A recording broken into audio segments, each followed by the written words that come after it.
Bom dia a todos, que Jesus nos abençoe, que estejamos bastante receptivos às bênçãos dessa casa e dessa oportunidade, porque é uma oportunidade de estudo também, de reflexão sobre a vida, né? E às vezes precisamos parar, dar um pause no tempo e procurar saber o sentido dessa vida, o porquê das coisas, né? Que acontecem seguidamente, às vezes sem até a nossa própria permissão ou nosso consentimento, vem o tempo e nos arremata para uma situação que a gente não imaginaria estar vivenciando, né? Então a chance de poder falar, de poder trazer um pouquinho, né, do que a gente aprendeu com a doutrina espírita é importante, né? O Paulo Freire dizia que o conhecimento ele só tem valor se ele for compartilhado. Então, é a importância do compartilhar aquilo que nós sabemos com as pessoas, né? Principalmente quando descobrimos que esse saber que nós conquistamos contribuiu para o nosso progresso, nos tornando pessoas melhores, né? Então, é sempre importante a gente oferecer às pessoas aquilo que nos faz bem, aquilo que nos agrada, aquilo que nos faz evoluir, né? O sentido da vida é isso, é compartilhar as coisas boas que nós conquistamos, né? E é o sentido da vida. O capítulo 15 do Evangelho segundo o Espiritismo é reservado para isso, né? Fora da caridade, não a salvação, né? Quando você deseja o bem para o outro, e esse bem é imaterial, né? É uma conquista de nobreza, de vida, né? E, sim, é interessante que quando a gente tem contato com as pessoas, e isso vai ampliando na medida que você toma contato com pessoas que não são espíritas ou que não têm conhecimento da realidade espiritual. Mas é muito comum as pessoas quererem receber notícias dos seus entes queridos, né, que partiram do mundo espiritual. Tá? E é muito importante também, além da gente se preocupar em saber das notícias dos entes queridos que estão do lado de lá, é a gente saber também que em breve estaremos do lado de lá. Tá? Porque a vida ela tem um sentido.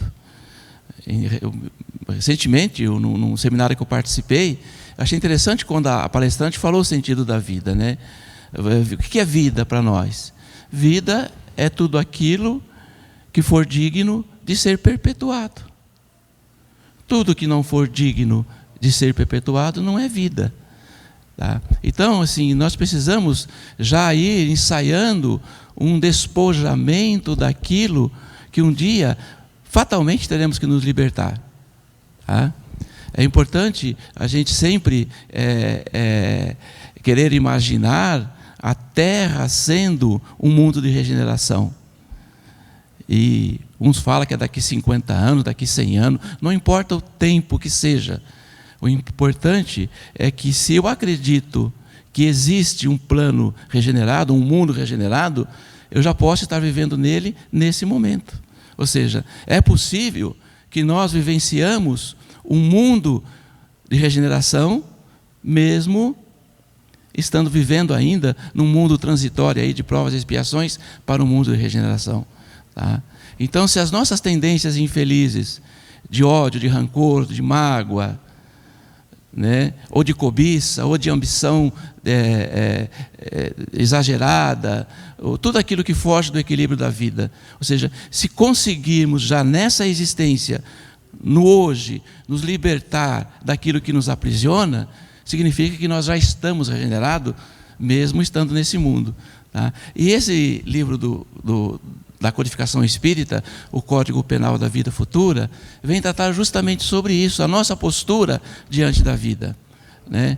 Eu estava comentando com o Dejair que ontem eu assisti o filme Kardec, inclusive faço um comercial aqui, já está na Netflix, quem quiser assistir, está lá disponível, né?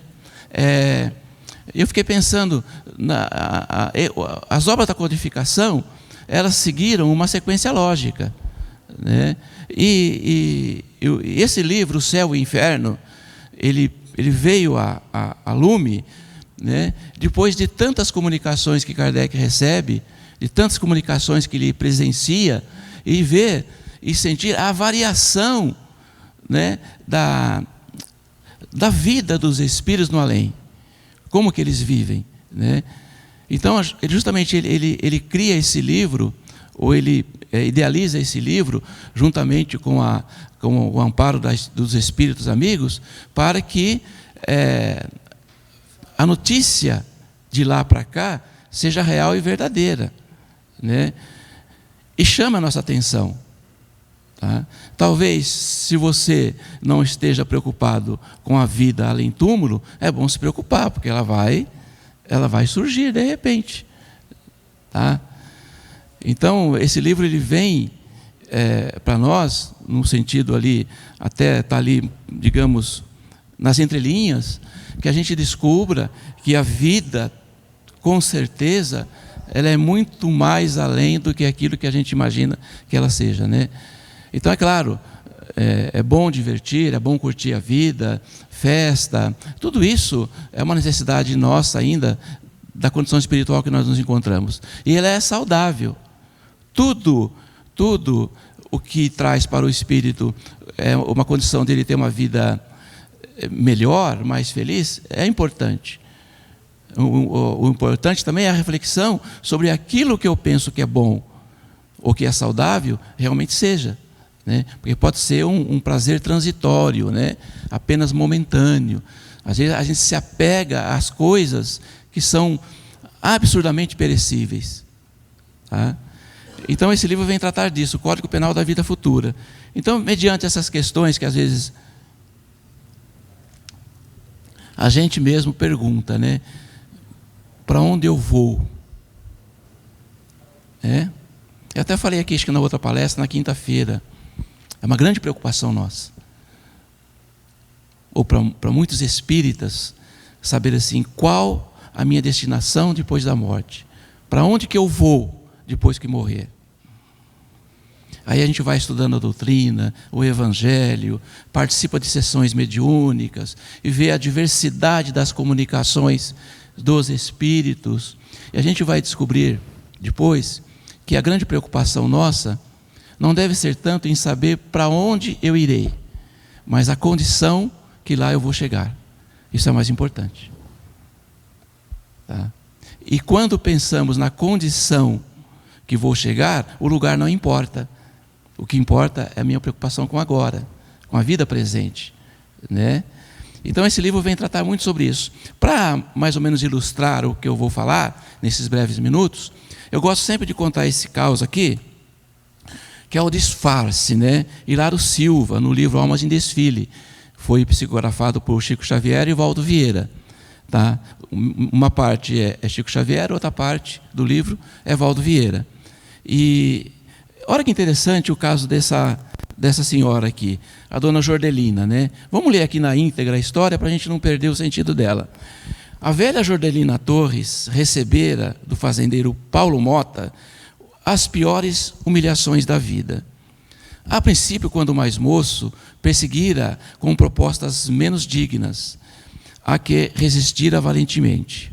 O homem teimoso, contudo, para vingar-se, crivava-lhe o esposo, então empregado da fazenda, com tantas tarefas de sacrifício, que o pobre veio a desencarnar de maneira inesperada e violenta. Desde então, o adversário gratuito apertou o cerco. Seduziu-lhes ambas as filhas ao preço de ouro, lançando-lhes a existência em que a mulher bebe fel com o nome de vida fácil. E em seguida, não contente, tomou-lhe a casinha esburacada, banindo-a do sítio. A princípio, quando mais moço, Jordelina, analfabeta, buscou a cidade grande, encorajada na fé, e fez-se cozinheira na residência de um médico, junto de quem teve a felicidade de encontrar uma família do coração. Os anos rolaram, e certo dia, já grisalha, Jordelina Torres foi solicitada a comparecer no leito de morte do fazendeiro. O portador comunicou-lhe que Paulo Mota, muito doente, se fizera religioso e queria vê-la antes de partir para o túmulo. Quem sabe se o poderoso sitiante tensionava pedir-lhe perdão, ou aquinhoá-la com algum bem. Jodelina realmente não desejava rever o desafeto, mas vencida pelos argumentos da casa afetuosa a que servia, pôs-se de viagem para a fazenda. Lá chegando, contudo, encontrou a surpresa. Paulo Mota estava morto desde a véspera, e deitado no féretro, mostrava curiosa apresentação, pois pedira à filha que o vestissem como Jesus no dia do Calvário. O cadáver estava em posição solene, envergando grande roupão branco, cana humilde entre as mãos, coroa de espinhos na cabeça, pés descalços. Tudo simples, sem uma flor. O fazendeiro disse que desejava chegar a outro mundo com a pobreza e a simplicidade do mestre divino. Jodelina Torres chegou respeitosa e fitou o morto compungidamente.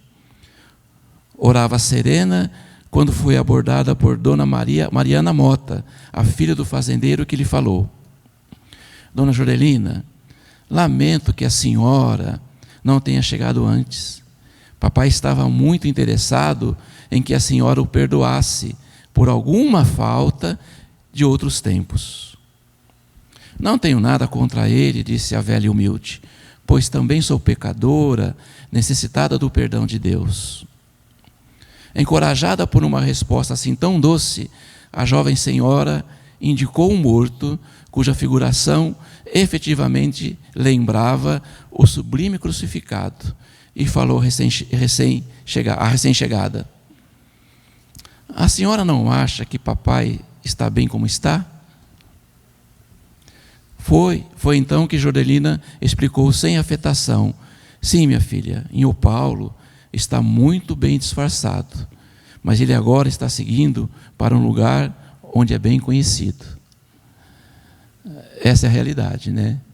Não tem disfarce. O nome da história é o disfarce. Não tem disfarce. É interessante quando alguns espíritos se comunicam e a gente tem assim, um contato de falar direto com eles, eles relatam como que na vida espiritual a vida se emancipa de uma maneira incrível. Tudo vem à tona de uma forma quase que descontrolada, né? A audição amplia, a visão amplia, quando o espírito não está mais limitado pelo cárcere físico, né? Pelo corpo. E aqui essa história vem trazer realmente, veja o personagem da história, né? Tratou a cidadã, a pessoa, a vida inteira, humilhou, maltratou, chega no final, converte-se a uma religião, né? E acredita que vai chegar lá e será recebido como um espírito de nobreza, né? E a velhinha fala com toda clareza, né? Iremos para um lugar onde somos bem conhecidos. E o livro Céu e Inferno vem tratar disso, tá? Essa pergunta aqui, a questão 961, ela é muito conhecida no movimento espírita e realmente ela nos alerta para este momento. Onde vai dizer, no momento da morte, qual o sentimento que domina a maioria dos homens na Terra? Ou seja, um dia iremos morrer. E qual o sentimento que domina? É a dúvida, o medo ou é a esperança? E a resposta é a dúvida para os céticos e endurecidos. Eu confesso assim que hoje eu tento, mas às vezes de uma maneira não muito feliz, né? Porque a pessoa é fechada. Tem pessoas que é blindada em certas ideias. Quando a pessoa descrê totalmente da vida após a morte, né? E afirma assim com veemência, mesmo com clareza, não, isso tudo é besteira, né? Eu já ouvi até dizer que as comunicações dadas pelos espíritos através da mediunidade nada mais são que imaginação do médium que cria aquela, que não existe nada de realidade espiritual. Isso é uma ignorância tão grande, porque quando menos esperamos, seremos obrigados a acreditar naquilo que passamos a vida toda descrendo, né? Por isso que ele fala aqui, é a dúvida para o cético endurecido, tá? o sentimento que domina. Eu fico pensando, um espírito assim, que acreditou a vida toda que morreu acabou, ver-se vivo estando morto. É um dilema incrível, né? Até a gente conversa na sala mediúnica que há casos de espíritos que você nem pode falar que ele morreu, que desencarnou, né? Você tem que ir com cuidado, ele não está preparado ainda para entender a realidade espiritual, ele pode morrer de novo.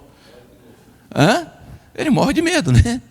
Isso é a realidade. Eu deparo muito com isso, né? O espírito se vê ainda no leito do hospital, com todos os equipamentos, né? E a gente tem que cuidar, e com muita leveza mesmo, né? Às vezes, quando a gente percebe que o espírito está preparado, essa revelação nos é intuída, mas às vezes não, tá? Então essa dúvida é muito grande, tá? Só que existe também uma atenuante aí, tá? Qual que é a atenuante nesse lado? Você pode até, a pessoa pode até ter essa liberdade de não se dar ao direito de não acreditar na vida após a morte. Mas ela pode ter uma vida digna, uma vida honrada, uma vida saudável, tá? Que isso não representa que pelo fato dela não acreditar a vida depois da morte, ela vai sofrer com isso. Eu tenho contato com uma pessoa da minha família, o meu sogro. Tá? O meu sogro, ele não acreditava veementemente. Ele falava, morreu, acabou, não tem vida. Tá? E o contato que eu tive com ele na vida espiritual, através do desdobramento, do sono, eu tive contato com ele estava gozando de uma vida plena. Mas por quê? Foi um homem bom na terra, né? Ele foi um homem justo, correto, tá? E o bem que ele fez não foi desejando uma recompensa do lado de lá, tá? Você imagina saber você fazer o bem para as pessoas, mesmo sabendo que corre o risco de não ser recompensado. Mesmo assim ele fazia, né? Ao passo que a gente vê muitas pessoas com uma crença veemente num plano espiritual, eu vou para o além, para onde eu for, e chega lá, está uma situação sofredora porque passou aqui na Terra, tá?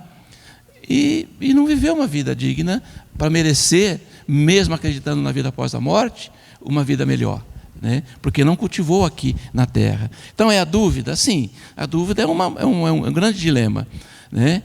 Para os céticos endurecer, o medo para os culpados.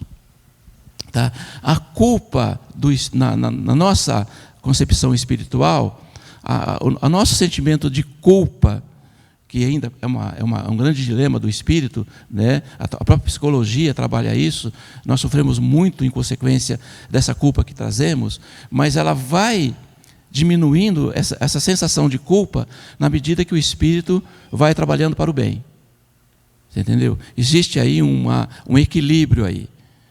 Tá? Quanto mais você trabalha em função de benefício do outro, da felicidade do próximo, quanto mais você exercita o bem, essa sensação de culpa, ela vai sendo diluída com o tempo, a um tempo que você vai descobrir que tudo aquilo que você fez é justamente por consequência das suas escolhas, né? Inclusive é o que determina o nosso destino, são as nossas escolhas. Tá? E depois ele fala a esperança para os homens de bem. Eu confesso que quando eu tive contato pela primeira vez com essa pergunta, eu fiquei decepcionado. Foi logo no começo que eu me tornei espírita, né? Eu achava assim, poxa vida, você fazer o bem na terra, ajudar as pessoas, trabalhar em benefício, quer dizer que lá você vai gozar de uma vida, de uma plenitude espiritual incrível, né? De paz, de felicidade, de harmonia, muito parecida com aquele céu, né? Todo azul, com cachoeira, com cascata, só coisa boa. Eu olhei aqui e falei esperança. Os espíritos nessa resposta, eles foram muito criteriosos, tá? Em dizer que todo o bem que você faz não quer dizer ainda que você vai gozar de uma vida plena do lado de lá, porque esse bem sendo feito hoje, ele tem duas motivações. Primeiro, o bem que se faz hoje nos impede de cometer outros erros, tá? Né? Quer dizer, enquanto você está ali rodeado, exercitando o bem, significa que você não tem tempo para fazer coisa errada. né? Você está com um pensamento em outro, né? Ou seja, esse bem feito hoje, ele evita que você cometa novos erros e pode também representar um equilíbrio da balança dos erros passados, né? Agora, ter a pretensão que a gente vai viver uma vida melhor, a gente sim, ser dotado da esperança, ter posse da esperança, já é uma grande conquista, tá? Então aqui, no Código Penal da Vida Futura, o capítulo 7, os Espíritos diziam assim: o Espiritismo não se apoia, pois, numa autoridade de natureza particular para formular um código fantasioso.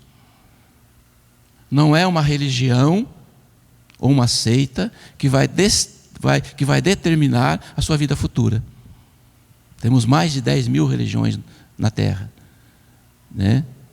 Está dizendo que é isso, não é de natureza particular. Eu sou isso, eu sou dessa denominação religiosa, ou eu sou tal, né? E isso vai representar que você vai ter uma vida feliz ou não do outro lado, tá? Suas leis, no que toca ao futuro do espírito da alma, são deduzidas de observações positivas sobre fatos e podem ser resumidas da seguinte maneira: as comunicações. Os espíritos vieram, se comunicaram, né? E a intenção desses espíritos realmente foi de nos alertar sobre os caminhos, tá? Você vai, o destino aqui da Terra é conduzir você para cá. Você está aí na Terra, mas logo você vem para cá. Tomara que seja bem velhinho, que seja por esgotamento físico, né? Mas você está vindo para cá. Então, há efeitos, há resultados, né? Então, ele começa a trabalhar aqui agora sobre isso. Vamos ver algumas coisas que dizem os espíritos. A alma ou espírito sofre na vida espiritual as consequências de todas as imperfeições das quais não se despojou durante a vida corporal. Isso é fato, né? A nossa realidade espiritual de milênios, a gente precisa. Vou dar um exemplo aqui. A pessoa vai falar assim: vamos colocar aqui algo que diz respeito ao ódio, a mágoa ou rancor por alguém. Você já deve ter se deparado com essa situação, ou até mesmo a gente está falando isso. Eu não gosto de determinada pessoa, eu odeio determinada pessoa, tá? Vamos pegar esse fato aí. Mas por que você não gosta dessa pessoa? Porque ela fez isso, ou disse isso de mim, ou fez isso comigo. Na verdade, o que determina se odiamos ou não uma pessoa, não é o que a pessoa fez, mas a realidade espiritual do qual somos presentes, que somos portador, tá? Então, na verdade, o que levou a gente a ficar com raiva daquela pessoa não foi o que ela fez, mas as tendências infelizes que ainda não nos despojamos dela e que nos faz ver o comportamento do outro como sendo um abuso contra a nossa felicidade. Na verdade, não é. O que acontece com a nossa reencarnação quando nascemos aqui? Há um planejamento minucioso reencarnatório, do qual os espíritos preparam a nossa vinda para cá. E cada um que vem para cá traz em si ser portador de uma tendência que foi, ou que poderá ter sido a principal causa da vinda aqui na Terra. Um pode ser a cobiça, o outro pode ser a ambição, a facilidade em cultivar mágoa, rancor, ressentimento, o apego, tá? Então nós temos assim várias, digamos assim, vamos colocar imperfeições preliminares, assim, ou seja, que estão em volta, mas tem a central. Tem a central. E nós somos testados nessa central. Ontem participei de um seminário que falou muito sobre isso. Às vezes nós reclamamos, né, de alguma pessoa que põe à prova a nossa paciência, né? E devemos agradecer essa pessoa, porque é ela que está tocando na ferida do qual nós precisamos curar. Né? Então, nós seremos sempre testados naquilo que nós tendemos a lutar contra, como sendo o princípio de evolução. Tá? Então, o que nos remete a pensar sobre isso? Quando julgarmos alguém porque agiu contra nós. Uma reflexão muito assim, importante nessa hora é que eu consiga, então, pensar em mim de melhor aquilo que eu espero do outro. A vida é essa. Ela quer dizer isso. Tá? Ou seja, se o outro está te testando, é porque você está passando por uma experiência que você necessita passar. E o outro não é culpado. A culpado não é a pessoa. O culpado é você que não sabe lidar com situações assim. Né? Que, justamente, o que vai caracterizar isso? A nossa vida, não só aqui, como do lado de lá. Por isso que Jesus, né, recomenda no capítulo 10 do Evangelho segundo o Espiritismo, ele vai dizer: reconcilia com o seu adversário enquanto estás com ele no caminho, nessa vida. Aí depois os Espíritos explicam que quando Jesus faz essa recomendação da reconciliação com o adversário enquanto está com ele no caminho, não é somente para diminuir ou apaziguar as discórdias ou o sofrimento da existência atual, mas para evitar que se perpetua em existências futuras. Né? Então, é importante a gente lidar que nós vamos sofrer as consequências das imperfeições que ainda não nos despojamos nessa vida. Então a gente precisa assim, dar um olhar mais afetuoso, né, por aquilo que nos constrange, porque sem isso a gente não iria evoluir. É o caso do cidadão lá, né, um conto árabe. O cara era um sábio, né, vivia numa comunidade, ele era a referência de bondade, de justiça, e ele era muito procurado pelas pessoas para ser aconselhadas, né? Ele era um conselheiro da tribo. Mas de toda a população da tribo, só existia uma pessoa que perseguia esse homem, né? Que o acusava, que o alfinetava. Era um perseguidor implacável e cruel, né? E aconteceu que esse homem veio a falecer, morreu, desencarnou. E para todo mundo achou que esse sábio, então, agora sim, poderia viver tranquilo, sem as acusações e perseguições do seu principal e maior algoz daquela aldeia.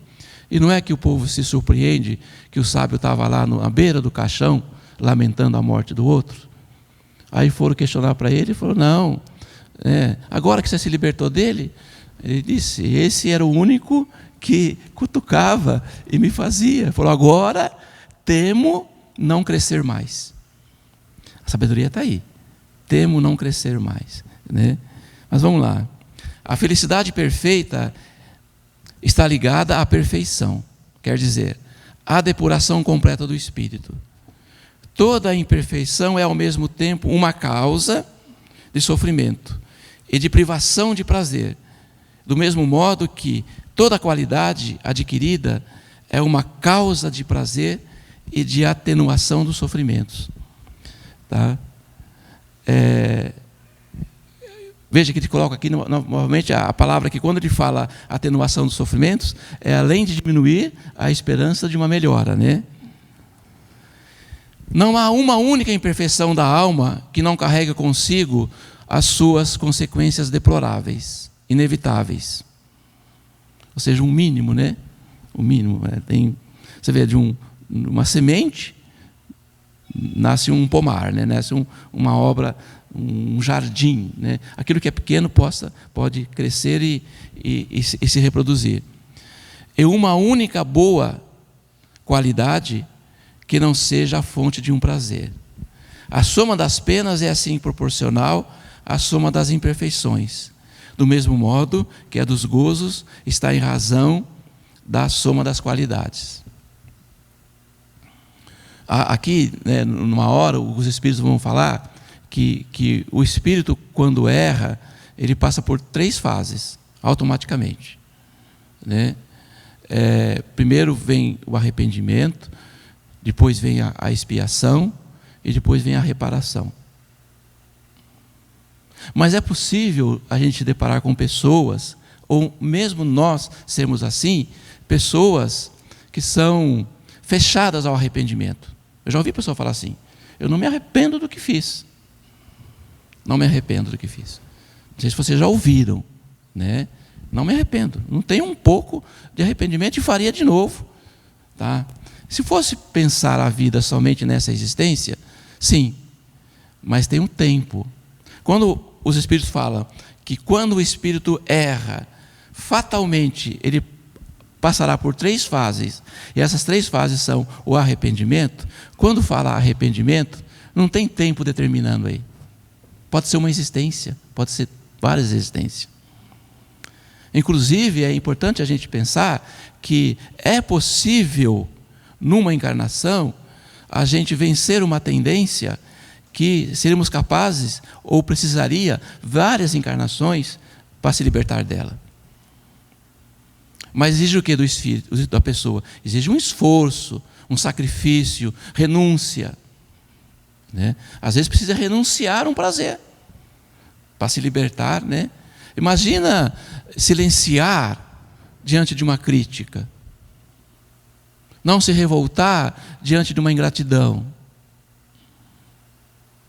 tá? E além de oferecer o silêncio contra uma ingratidão ou contra uma injustiça, oferecer ajuda.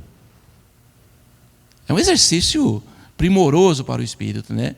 Mas isso pode ser um instrumento, tá, de elevação do espírito, de tal maneira que aquilo que nós vencemos numa existência, talvez precisaria de 4, 5, 6 encarnações para passar, tá? Mas exige uma determinação incrível do espírito, tá?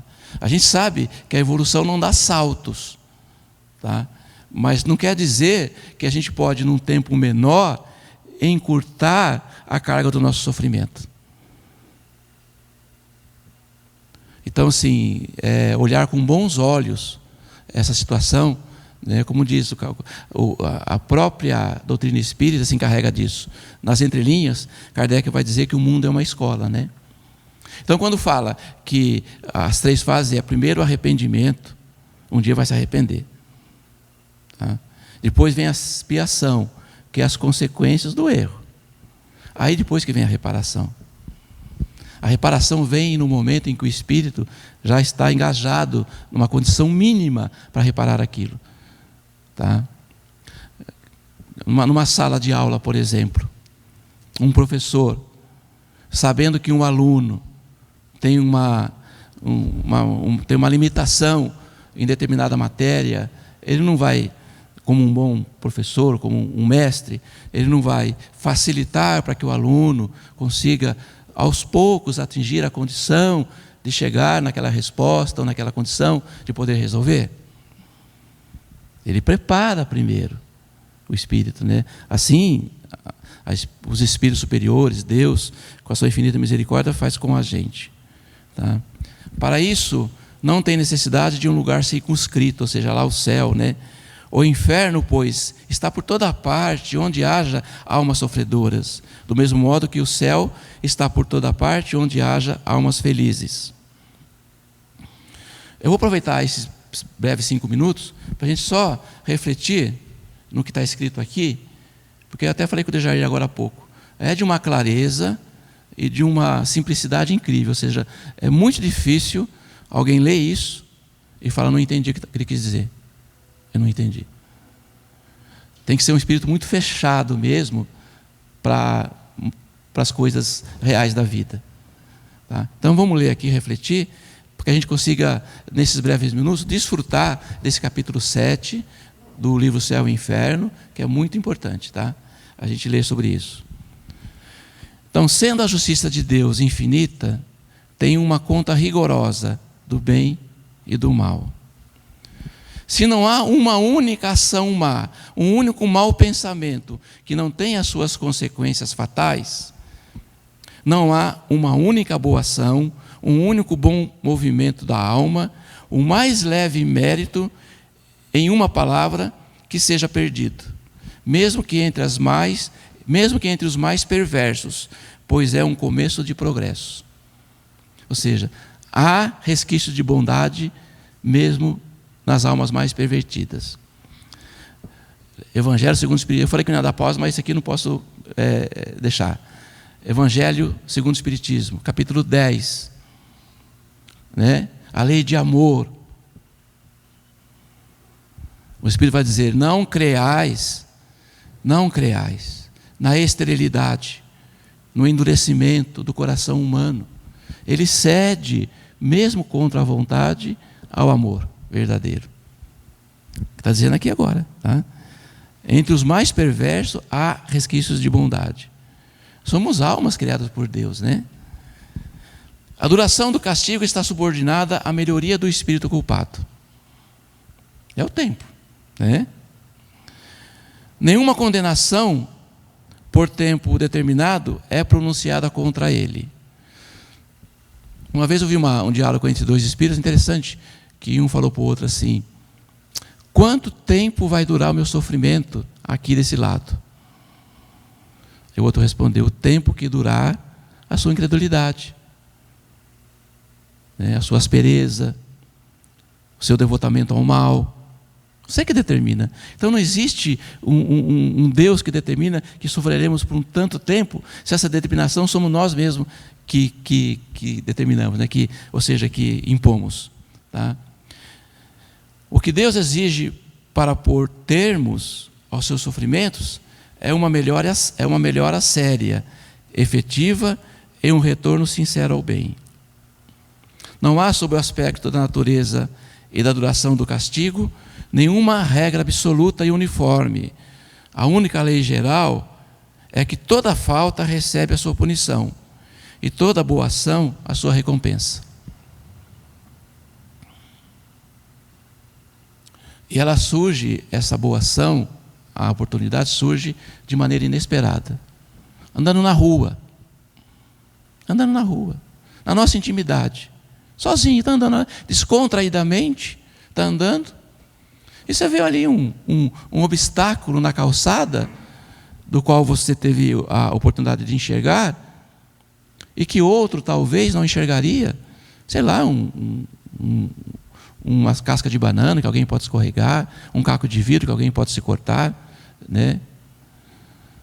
Eu tinha essa preocupação, eu não sei, eu vou contar uma intimidade com vocês, mas eu não a relação que eu tenho isso com a minha vida espiritual, mas o que eu recordo de mim, de pequeno, de criança, é que quando eu andava na rua, até hoje eu sou assim, se eu ver uma tábua com um prego, eu não consigo ir para frente. Gente, é uma coisa que me segura.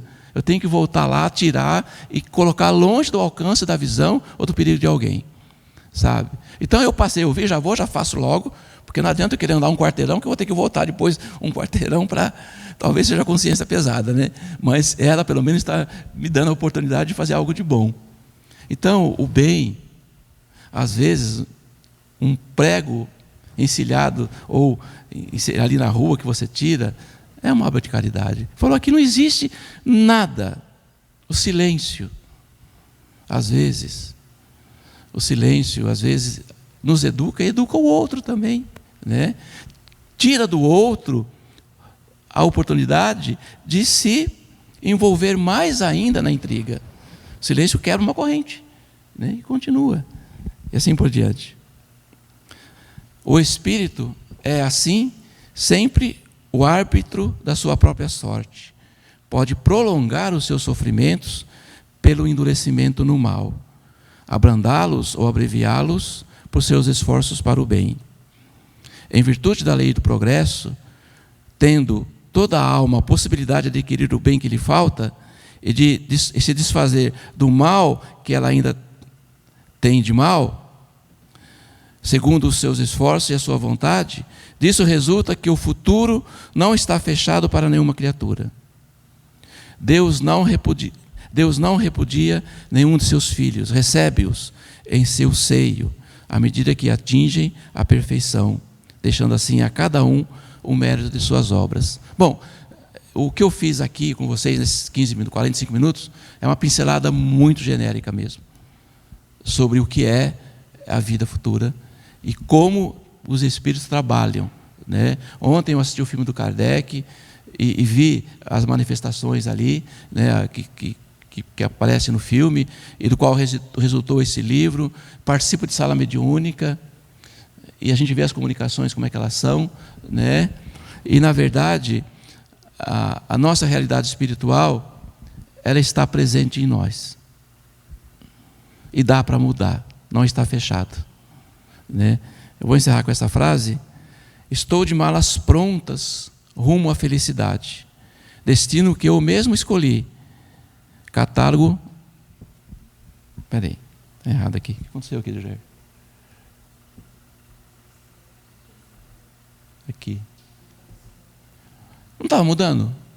Não estava mudando? Só agora que eu vi? Você não avisou, Jair? Era para mudar. Jesus. Eu estou aqui achando que vocês estão lendo tudo aí. Mas tudo bem, espera aí. Estava entendendo? Mas é que... Pô, eu falei, agora eu se...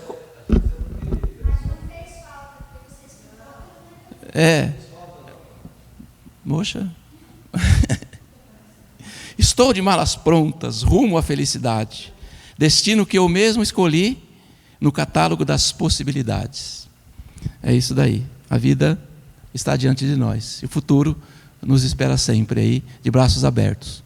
Que Jesus seja sempre o mestre em nossas vidas. Muito obrigado. Obrigado.